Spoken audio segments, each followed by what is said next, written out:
fucking hate this thing!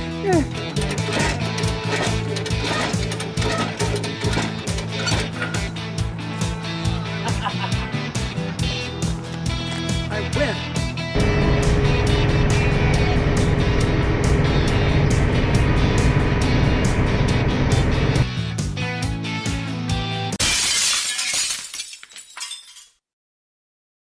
Before we get started with this video, let's just get this out of the way.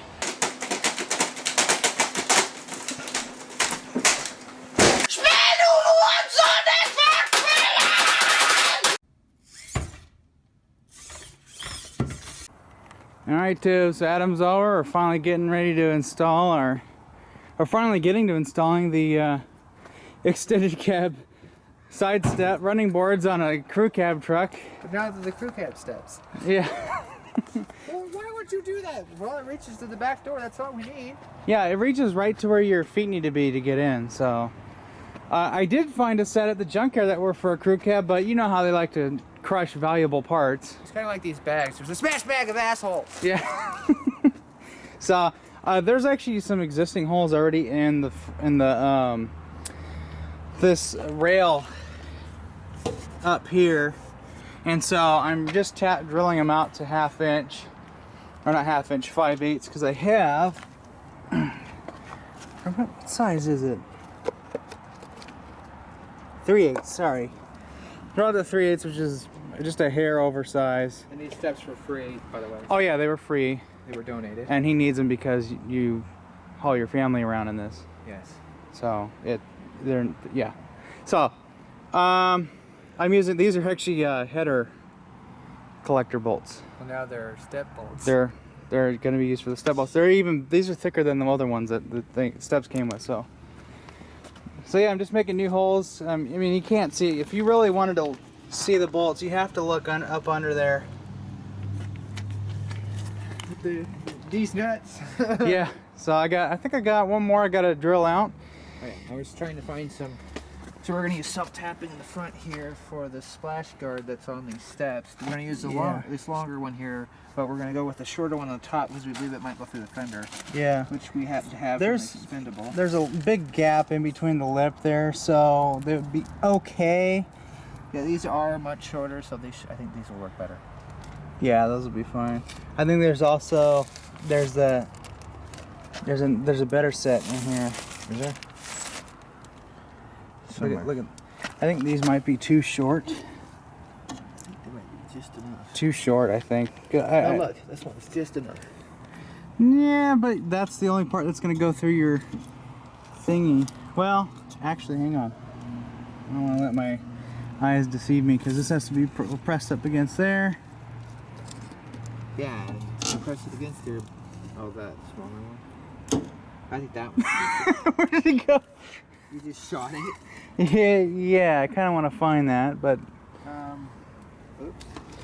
Which way did it go? This way or that way? It went. That might. It might be enough. These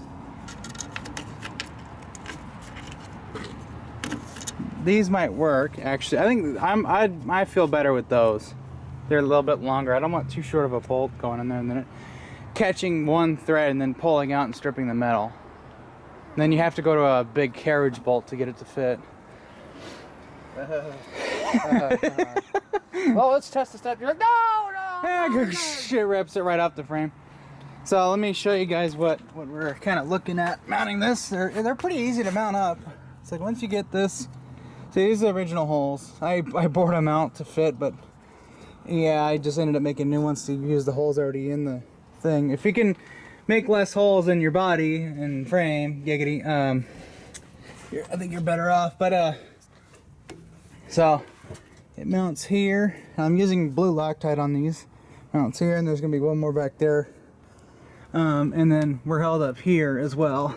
But then I'll drill a small hole here, and then it'll get bolted up here. And then this tab there, I'm probably gonna take off, rebend, and probably bolt it. Yeah, I think we'll drill a hole there for another bolt, bolt it in, and then if we have to, we'll just weld the cocksucker in because it does unbolt from here. So we are reducing clearance between the ground and the body by about 8 inches or so. This is not exactly a rock crawler per se. This is the well, it's a truck side steps. Light 4-wheel drive with 1-ton axle. I know somebody's just banging their laptop against the couch.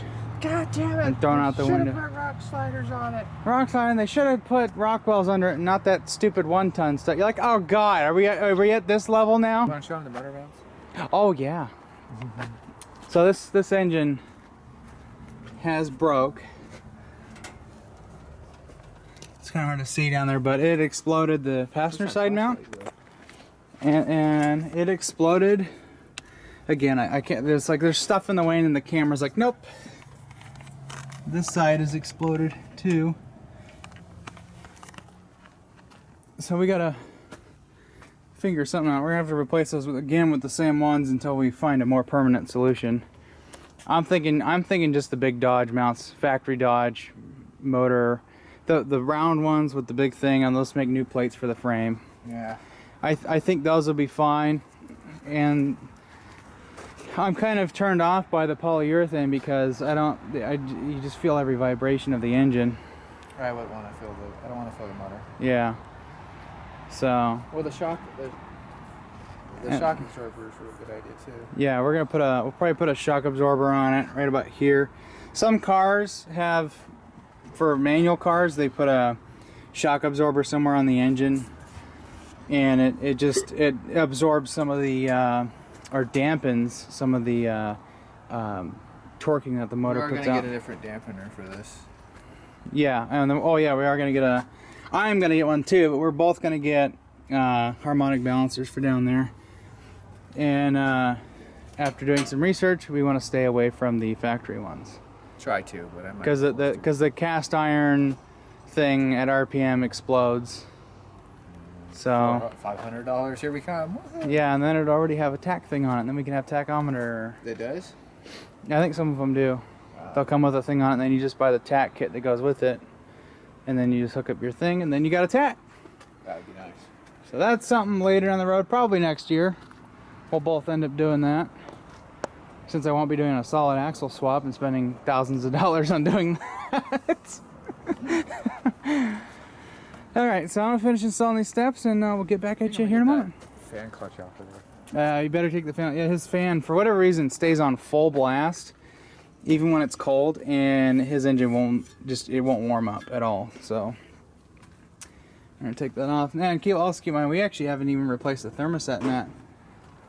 That's something I should have done. It was bought a thermostat for it. I bet you yours is failing. Thermostat? Yeah, I bet you it's failing. Because that's the problem I have with mine. It would never warm up. You'd have to drive it for hours before it'd even get to 160 degrees. Yeah. I replaced my thermostat with a Cummins one, and now it goes to 180 after 10 minutes of driving. Maybe it's... No matter what the temp is outside, it could be below freezing. It's still, not below freezing. Yeah, below freezing. I don't even want to know how much that thing cost. $38. That's cheap. That's cheap. Not when you don't have any money. Not when you have a blown up engine. Blown up motor. Blown up motor. You're like, no. They're like, no. Yeah, after the axle swap, I'll just buy one, and then we'll do it. And then that's when we'll get the Ford upper radiator hose and fix that kink, because that doesn't help at all. Kinky. Yeah, it's on there. Not exactly as perfect as I would like it to, but I didn't want to make any more holes in the body, so it just sticks. It sits a little lower on this side than I want it to, but it's mounted up. Got that bracket mounted up to the body, and then we're screwed into the body along the rail here, and then that part is screwed into the fender. And then I had to make, because this had a broken bracket, an L bracket that goes out and up, bolts on the side of the frame. I just kind of got rid of that because it's just going to break again. And right here we got some pretty stout stuff, so that won't break. But I did leave this part here unbolted so this can kind of push out a little bit if the frame flexes, so we won't be breaking brackets, hopefully. Yeah, no breaking. That's pretty strong. I think we're gonna come back later. We're gonna shorten this one. This is for an extended cab, so that piece, when it comes off here, it'll go up right about there. But that's not gonna work on the crew cab because it's meant for an extended. So we're gonna cut it in half, shorten it, and then drill 2 holes and put two new bolts in. And then we'll just have it go from here up to that rail, and then that way this will be supported, but most of the weight's going to be right about here, which is where this other mount is. So we'll go ahead and tackle the other side, and we're kind of robbing parts from the messed up bed part of it. We're going to end up doing anything with these portions of the steps because they're pretty needing a repair. They're bad. These are aluminum, and yeah, repairing aluminum. Forget it. Well, I think what happened was because this is attached to that guy normally, and it splits where the bed splits from the cab. So and these interjoin between the steps. So when the truck's flexing, and the other side's going this way, and this is going this way. Yeah, so that ends up breaking that. So we're just gonna not have that, and just have the steps up in the body. And I think a lot of the flex is going to be back here, so that shouldn't be too big of an issue.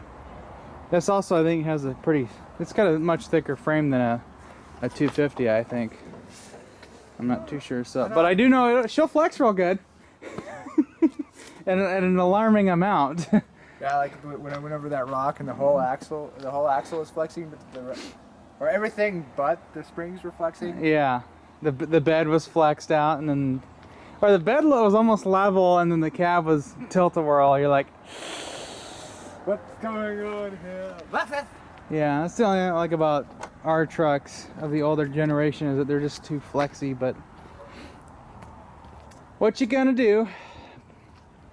So now I'm gonna move the top this way, and then get this sit up there and mount her up. Alright, there's that side, nice and solid now.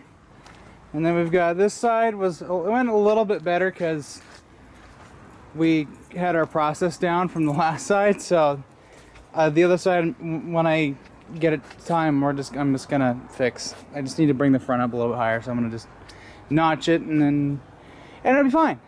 But this side is flush up against the body, perfect. I got a nice new dent from Adam's butt. Yeah, just stop. No, stab. Stab it. Stab. So yeah, that's in there.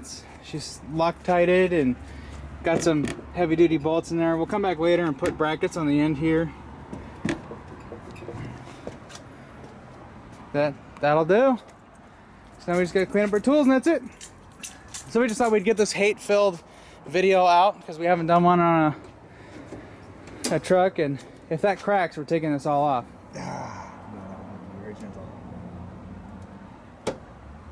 No, I leave it. I leave it. It's gonna crack. If you bend it back, it's gonna crack.